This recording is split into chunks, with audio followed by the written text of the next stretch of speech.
ಇಂದು ಪುಸ್ತಕ ಹಿಡಿದು ಕತೆ ಓದುವವರು ಕಡಿಮೆ ಆಗಿದ್ದಾರೆ. ಕಾರಣ ಪುಸ್ತಕದ ಜಾಗದಲ್ಲಿ ಮೊಬೈಲ್ ಕೈ ಸೇರಿದೆ. ಆದ್ರೆ ಇಲ್ಲೊಬ್ಬ ಯುವಕ ಕಳೆದ 3.5 ವರ್ಷದಿಂದ ಪ್ರತಿದಿನ ಸ್ಟೇಟಸ್ ಕತೆ ಬರೆದು 1000 ಸಂಚಿಕೆ ಪೂರ್ಣಗೊಳಿಸಿದ್ದಾರೆ. ಇಂತಹ ಅಪರೂಪದ ಸಾಧನೆ ಮಾಡಿದ ಯುವಕ ಧೀರಜ್ ಬೆಳ್ಳಾರೆ.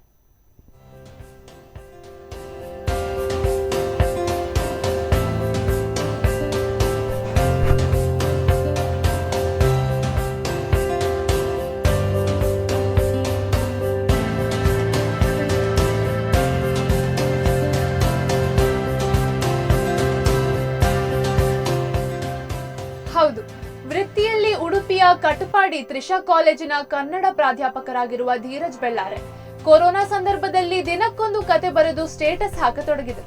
ಇದರ ಜನಪ್ರಿಯತೆಯಿಂದ ನಿತ್ಯ ಬರೆಯಲು ಆರಂಭಿಸಿ ಯಾವುದೇ ಸಂದರ್ಭದಲ್ಲೂ ತಡ ಮಾಡದೆ ಬೆಳಿಗ್ಗೆಯೇ ಸ್ಟೇಟಸ್ ಕತೆ ಹಾಕತೊಡಗಿದರು.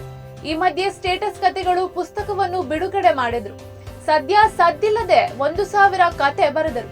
ಇಂದಿಗೆ 1000ದ ಕತೆ. ಇಂತಹ ಅಪರೂಪದ ಸಾಧನೆಯಿಂದ ಧೀರಜ್ ಬೆಳ್ಳಾರೆ ಶಿಷ್ಯರು ಪ್ರಭಾವಿತರಾಗಿ ಹಲವರು ನಿತ್ಯ ಕತೆ ಬರೆಯಲು ಆರಂಭಿಸಿದ್ದಾರೆ. ಈ ಮೂಲಕ ಸಾಹಿತ್ಯ ಕ್ಷೇತ್ರದಲ್ಲಿ ತನ್ನದೇ ಕೊಡುಗೆ ನೀಡುತ್ತಿದ್ದಾರೆ.